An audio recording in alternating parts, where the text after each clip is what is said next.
More entertainment. Simplex music. Sigabi multi on these sessions. Wekuma ninja. That's okay. Pick up Simplex. Irata wena mutu waga. Awe emunye kamwena. Irata wena mutu waga. Awe emunye kamwena. Irata wena mutu waga. Irata wena mutu waga. Awe emunye kamwena.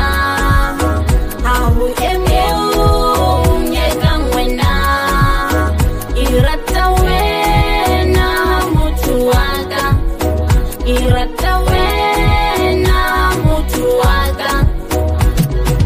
Dipe orudo.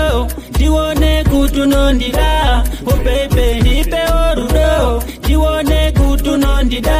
Oh baby. I love you collector. Why ferudo nda connector. Oh baby. Uyatiende dese mumambure erudo ndo pindanewe.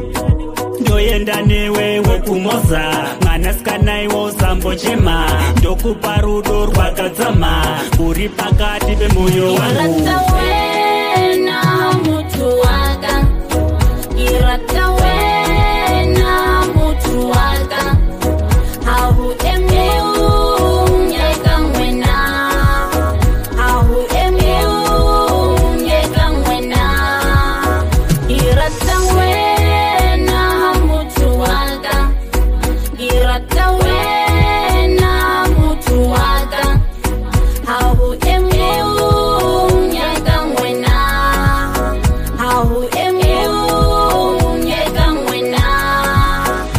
Nami ndifuna wena standwa same nguwe wedwa enlisiyo yame akekho omnye unjengawe ismaili zakho siyandihila ngaphakathi ndifuna siye sonke Mozambiki ilthando lwami